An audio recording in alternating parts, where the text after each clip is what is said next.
Apakah kalian tahu dengan foto bersejarah ini? Ini adalah foto dokumentasi model generasi pertama pesawat yang lepas landas dari kapal Angkatan Laut USS Birmingham di Amerika Serikat tahun 14 November 1910. Diketahui penerbangan pesawat itu dipiloti oleh Eugene Ely, seorang anggota Angkatan Laut Amerika Serikat. Tentunya foto itu berhasil merekam momen yang sangat penting dalam sejarah umat manusia. Sebenarnya pada masa itu, bisa terbang di udara merupakan hal yang masih terbilang mustahil untuk dilakukan. Tetapi Angkatan Laut Amerika Serikat tertarik dengan pengembangan teknologi pesawat. Karena mereka melihat potensi yang sangat besar dalam bidang militer jika mereka berhasil mewujudkannya. Tujuan mereka itu tidak hanya didasarkan pada optimisme dan harapan belaka. Namun, hal itu muncul setelah demonstrasi dari Wright bersaudara terkait prototipe pesawat mereka pada tahun 1908. Berangkat dari hal itu, pengembangan teknologi pesawat mulai mendapatkan perhatian oleh Angkatan Laut Amerika Serikat. Dari sinilah, teknologi pesawat mulai berkembang pesat hingga sekarang. Nah, yang menarik dari cerita tentang sejarah dari temuan awal teknologi pesawat, tahukah kalian kalau ada perjalanan yang sangat panjang dari mimpi manusia masa lalu yang ingin bisa terbang di langit? Hingga akhirnya, Wright bersaudara berhasil menyelesaikan prototipe mereka dan merubah pandangan dunia bahwa manusia bisa terbang di langit.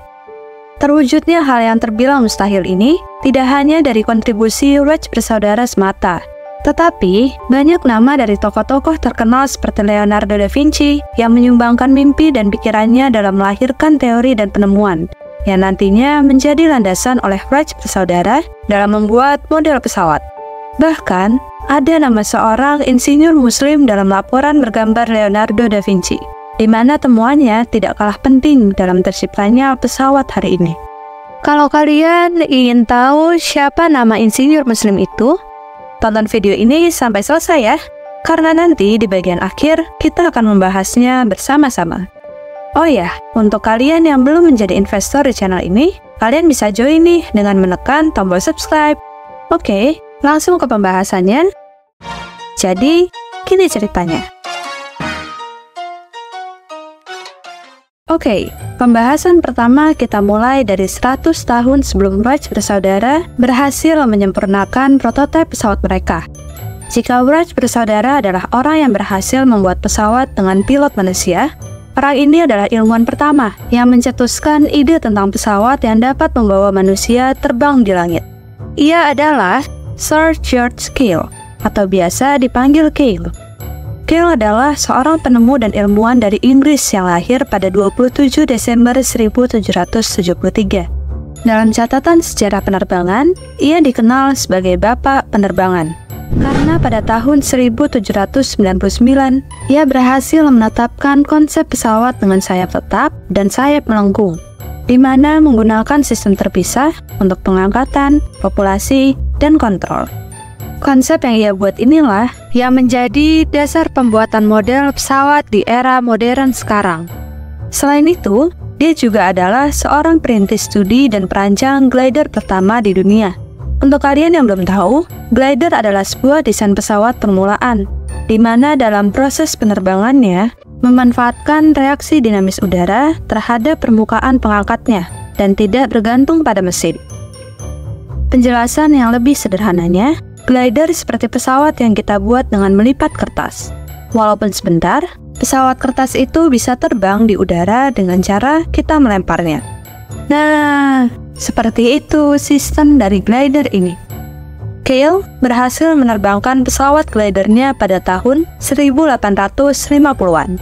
Walaupun penerbangan itu hanya sementara dan tidak tinggi. Pesawat glidernya Cail menggunakan konsep desain sayap tetap yang ia susun sebelumnya. Keberhasilan inilah yang membuat banyak ilmuwan menggunakan desain pesawat sayap tetap milik Cail. Hingga 100 tahun kemudian, Wright bersaudara berhasil menyempurnakannya dan berhasil mewujudkan mimpi Cail untuk menerbangkan manusia ke langit.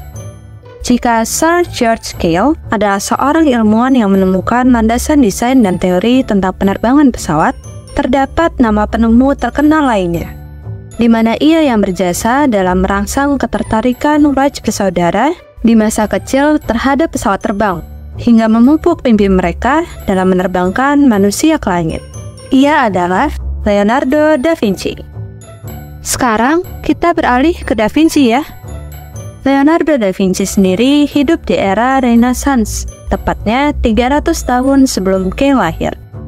Diketahui, Da Vinci telah banyak menyumbang penemuan-penemuan yang sangat penting dalam studi penerbangan. Bahkan, di era di mana pengetahuan baru mulai mendapatkan perhatian penuh setelah agama di abad pertengahan. Leonardo da Vinci punya mimpi untuk bisa terbang di langit, dan hal itu ternyata terhubung kepada Wright bersaudara. Ketika masa kecil mereka pada usia 7 dan 11 tahun, ayah Wright memberikan sebuah mainan yang mirip bentuknya dengan apa yang kita sebut helikopter di masa sekarang. Diketahui mainan itu merupakan karya milik Alphonse Pennault dari Prancis, dan Wright bersaudara sangat tertarik dengan mainan itu. Hal itu membawa mereka mencari lebih dalam tentang mainan itu, hingga mereka mengetahui bahwa Alphonse sendiri ternyata tidak membuat mainan itu berdasarkan idenya sendiri. Ia membuatnya berdasarkan karya desain milik Leonardo da Vinci bernama The Ariel Screw yang Vinci buat pada rentang 1483 hingga 1486. Karya inilah yang nantinya akan menjadi model dasar dari helikopter di masa modern. Ketertarikan Wright bersaudara semakin meningkat, dan mereka sepakat untuk menciptakan sesuatu di masa mendatang yang membuat manusia bisa terbang. Singkat cerita, mereka pun mulai belajar tentang penerbangan dan membuat eksperimen kecil tentang hal itu. Berangkat dari mimpi itu, akhirnya takdir memberi mereka jalan, di mana pada 30 Mei 1899, Wilbur Wright memberanikan diri untuk mengirim surat kepada Smithsonian Institution. Sepotong isi dari surat itu kurang lebih seperti ini. Saya tertarik dengan permasalahan-permasalahan mekanis soal penerbangan sejak kecil. Saya membuat sejumlah percobaan sederhana dengan berbagai ukuran sesuai dengan kerja yang telah dilakukan Pennault, dan menyadari bahwa manusia terbang adalah mungkin dan dapat dilakukan.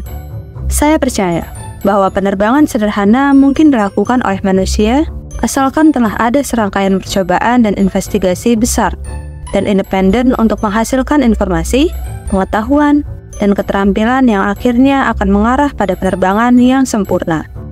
Pada intinya, Wright bersaudara meminta bantuan pada Smithsonian Institution untuk menyempurnakan prototipe pesawat yang mereka buat. Singkat cerita, surat mereka dibalas oleh pihak Smithsonian Institution. Mereka mengirim surat beserta buku-buku dan jurnal ilmiah tentang studi penerbangan, di mana mereka berharap dapat membantu Wright bersaudara dalam mengembangkan prototipe mereka.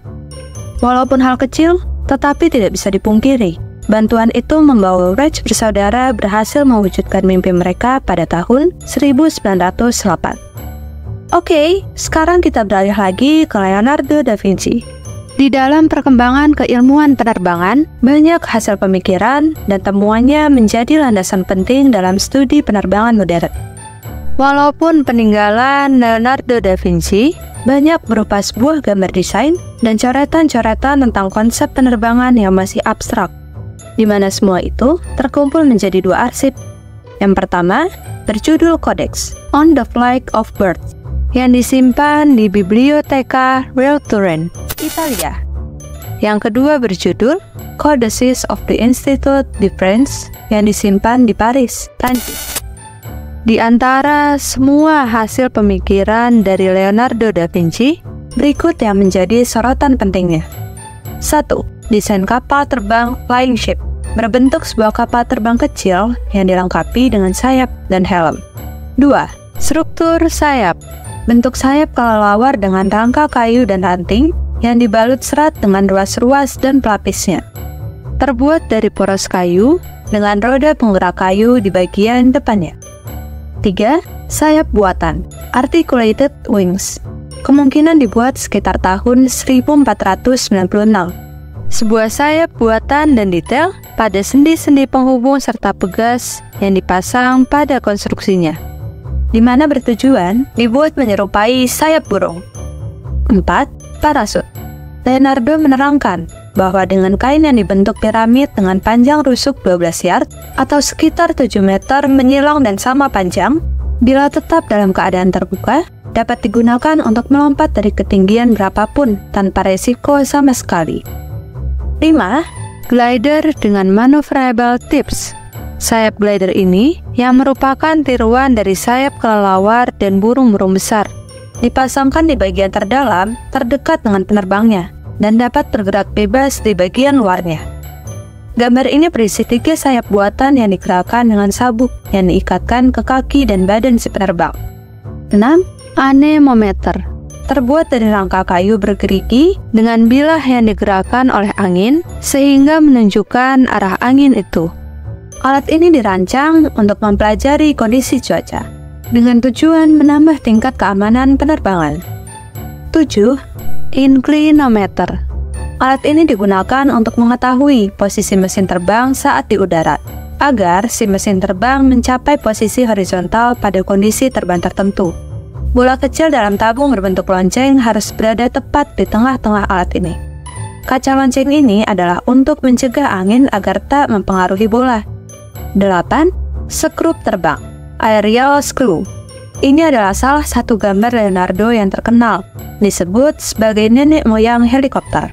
Karena gambar inilah yang nantinya akan menjadi helikopter yang kita kenal di masa sekarang. Satu-satunya gambar yang mengikuti catatan Leonardo adalah sketsa sebuah skrup terbang dengan diameter 5 meter, terbuat dari serat tipis, kain linen dan kabel. Diperkirakan digerakkan oleh 4 orang yang mungkin aja berdiri di bagian tengah dan menghasilkan tekanan pada batang-batang di depannya dengan tangan mereka, sehingga hal itu dapat membuat porosnya berputar. Bila ada kekuatan penggerak yang cukup, mesin ini akan terangkat dari tanah dan berputar di udara. Sebenarnya masih banyak lagi temuan dari Leonardo da Vinci yang menjadi catatan penting dalam sejarah perkembangan pesawat terbang dan keilmuannya. Tapi yang paling menarik dari itu semua, ternyata terdapat salah satu desain dari Leonardo da Vinci yang tidak orisinal berasal dari pemikirannya, yaitu desainnya tentang glider dengan maneuverable tips, di mana ketika ia membuat konsep tentang pesawat glider milik dirinya, Da Vinci mengaku menggunakan temuan dari ilmuwan muslim tentang pentingnya sebuah ekor dalam penerbangan, karena ternyata hal itu sangat penting untuk mengatur kecepatan dan keseimbangan glider. Nah, ilmuwan muslim yang namanya sampai tercatat pada laporan Leonardo da Vinci adalah yang telah kita singgung di intro video. Ia bernama Ibnu Firnas. Oke, kita akan kupas Ibnu Firnas ini dan apa ya kontribusinya. Dalam buku yang berjudul Advance and XD, The Da Vinci Inventions Book, karya dari Matthias Paul Scholes, seorang peneliti yang studinya membahas tentang karya dari Leonardo da Vinci. Ia menemukan sebuah desain tentang pesawat glider milik Da Vinci, di mana terdapat nama Ibnu Firnas yang dicoretkan dengan menggunakan pena.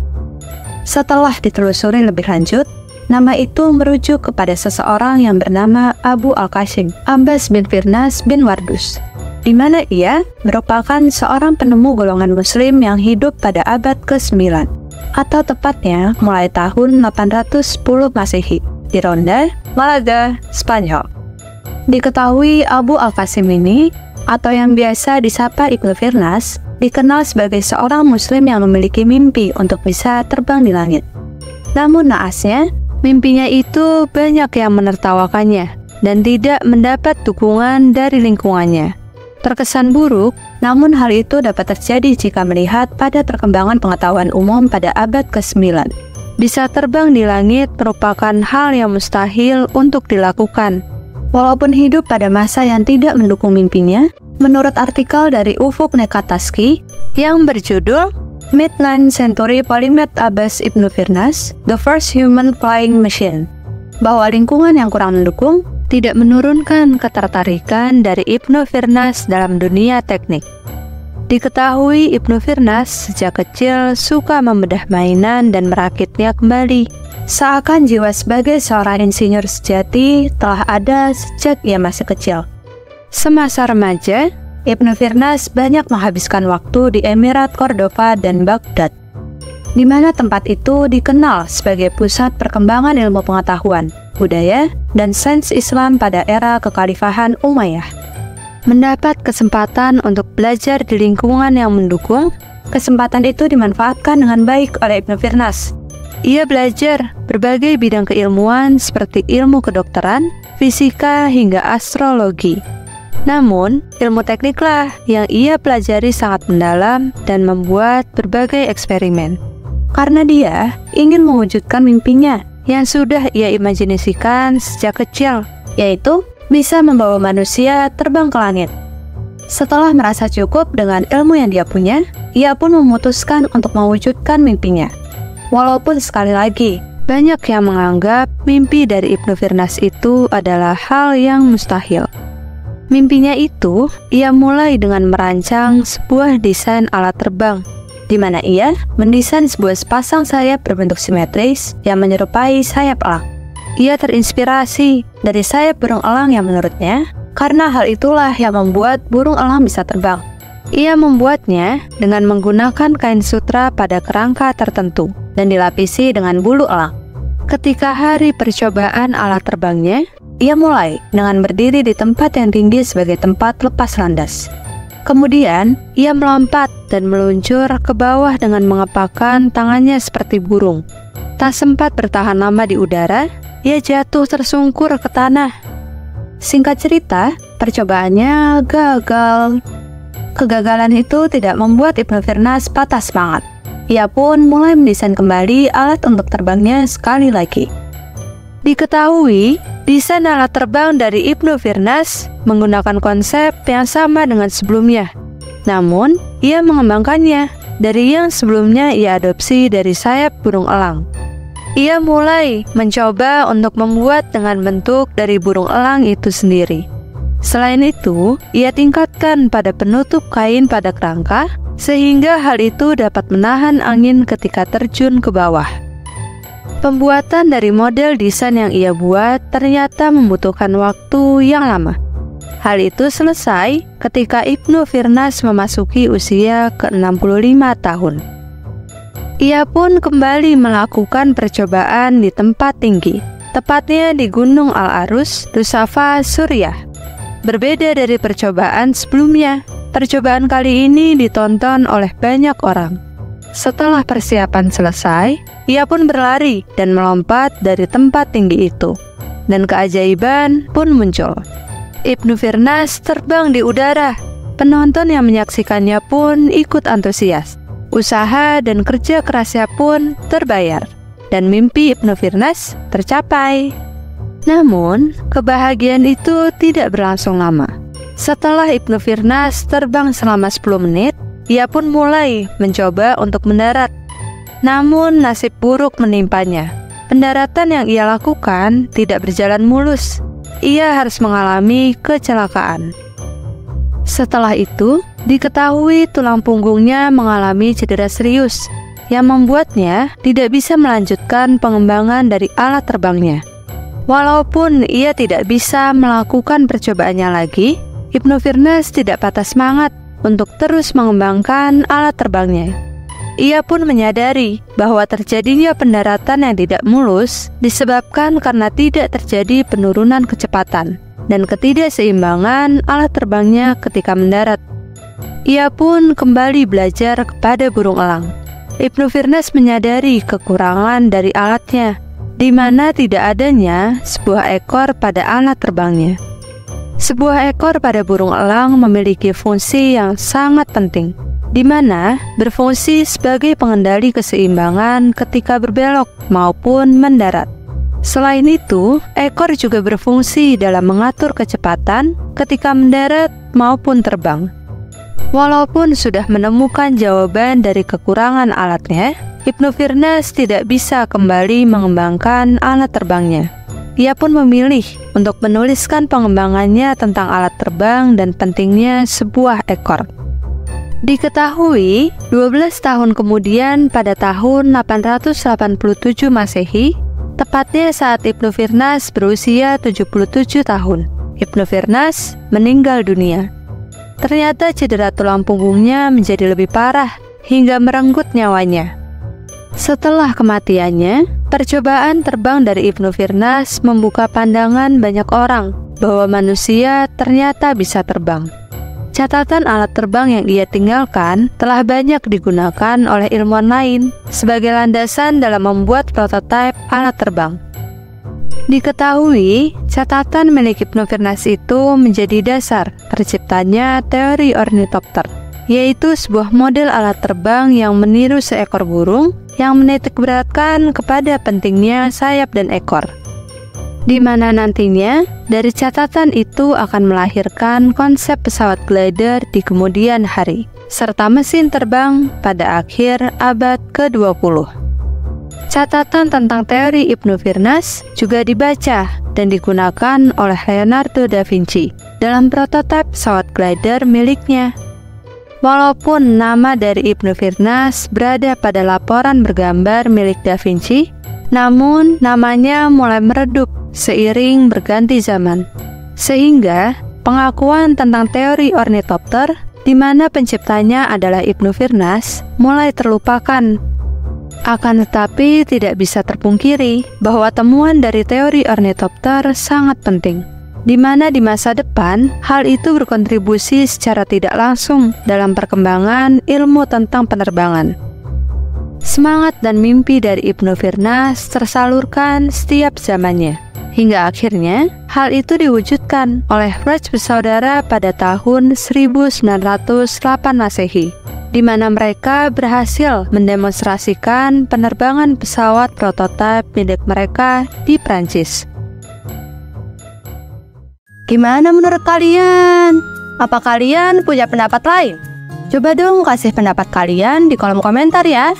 Jangan lupa like, komen, dan subscribe-nya, biar kita bisa terus semangat untuk berkarya dalam menyusun cerita-cerita lainnya tentang manusia di masa lalu. Nantikan pembahasan menarik lainnya. Sampai jumpa kembali di video selanjutnya.